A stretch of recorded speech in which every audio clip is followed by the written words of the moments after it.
Ah, there's a new team coming to Cincinnati, and it's going to be an NBA team that I decided to name the Cincinnati Red Waves.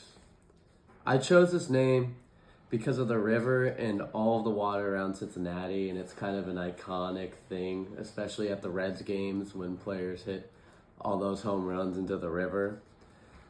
And I would have chosen for their arena. Well, I was trying to be on a budget since the budget's 500 million. I wanted to be on a budget, and I wanted to use the old Cincinnati Royals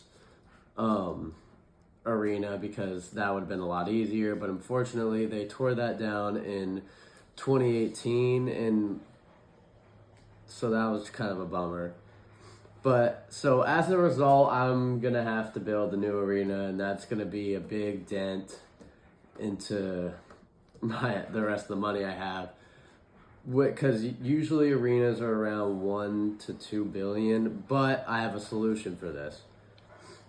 Um, I had also considered taking the University of Cincinnati building and just refurbishing it to accommodate an NBA team, but there would be a lot of conflicts with that. So what I'm going to do is I'm going to make the arena hold about 15,000 people, because like on average NBA teams can hold about 20 to 21,000.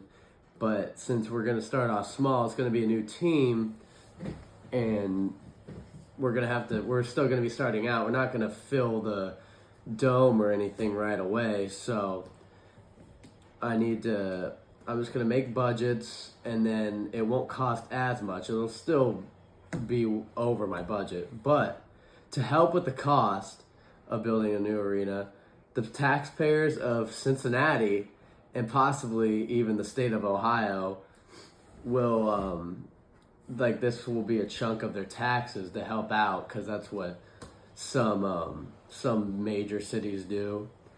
And wouldn't pay for all of it, but it would definitely help.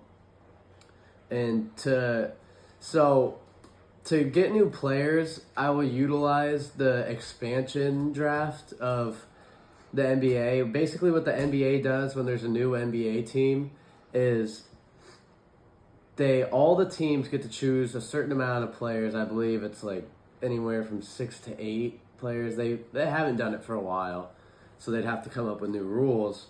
But I would choose certain players off of each of their teams, obviously, to get. And I did some research. So I would pick some good role players and some G League players, and I try to get a few stars. I mean, the teams will probably keep their stars. I could go into free agency, obviously, and even overseas, like guys in China that used to be in the league or whatever. But some of the players that I was maybe planning on getting would be like Rob Dillingham off of the Timberwolves, if they don't choose to protect him, because he's so shifty and he just shows a lot of potential. And then along with his new teammate Bones Highland, because he's also very, very shifty, and I need shifty players to kind of get things going. I'll explain that later, because they're both very skilled. Also, I would get Bobo. He's playing back there for the Suns right now, actually. But he'd be a great addition. He's been hooping very well this season, actually. And he kind of shows me flashes of like a taller Kevin Durant, maybe Victor Wembanyama combo. Maybe. Also, I would get Mac McClung from the three-peat dunk contest champion, but he also is a great hooper in the G League. I think he's been averaging 20-ish points in the G League for the past couple of years, and nobody's really given him a true chance. He's gotten some 10-day contracts, but nothing more, I believe.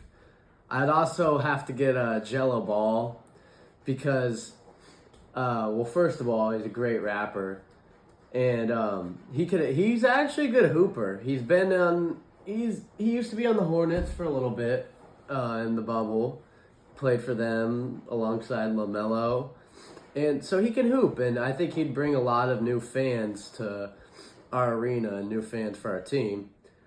And some of the low key guys I would get Romeo Langford and Carson Edwards because they're both great players from Purdue and Indiana, and I believe that they deserve another chance in the NBA, and I would be able to give it to them. I'd also get Killian Hayes because he's a genius on the court, and Taco Fall because these guys are going to sell tickets. They all are great at playing basketball, but they have a lot of fans, and the fans want to see these guys play. And I think this could really be something special if they all play together and make a crap ton of money. The player salaries will be capped at $110 million to start, which I think is fair because it's far under. It's not far under, but it's under the Jazz's $128.7 million a year, and they are the lowest in the NBA. But these guys are also a lot, like none of them are really star players, obviously. But I mean, if they start performing, we'll start paying them more after years. Ticket sales will vary depending on the place in the arena. People sitting courtside will pay about $2,000 per ticket, I would say, to start.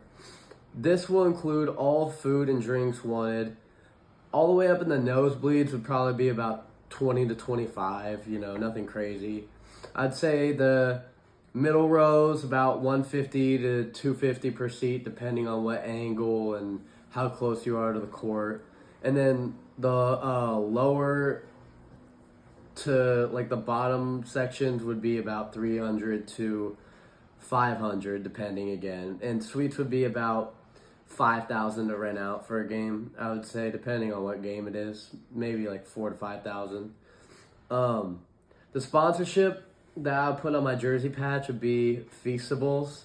He sponsored the Hornets, I believe, in 2021 to 2022, or maybe the year after. But I think it's a really cool sponsorship, especially for Mr. Beast, and it'd be another way to earn some more profit so I could turn around and actually make this NBA team successful. And the NBA has signed an 11-year, $76 billion deal with television sponsorships, so we'll be able to generate between 9.4 and 149 million per year based on how many people tune into our games, etc. And that does not include sponsorships from alcohol deals, tech deals, and other sponsors. If we sponsor with Bush or Corona or something like a lot of NBA teams do. We will also generate money from concert deals and other rentals, like if Rod Wave wanted to perform at our place, he could, and I think that would generate a lot of profit as well, since we're kind of scrambling for money with only $500 to spend. But I would say in the span of a year, we should be able to. I wouldn't say we would make profit yet, but I would say about within 3 years, we would make some sort of profit, and then it would just keep going higher and higher from there. We get a gross income coming, and then we will also advertise our team on all social media platforms. We'll be spitballing content for all the fans and to create more fans, obviously, because that's our big goal. And some of our biggest competition would be like the Nets, the Hornets, the Hawks are pretty good. Anyways, all those teams post on TikTok a bunch and have a lot of fans from it, so that's what we would try to do, and that's why they would be in our competition. But I think the Cincinnati Red Waves would overall be a fun team that people would want to flock to and watch.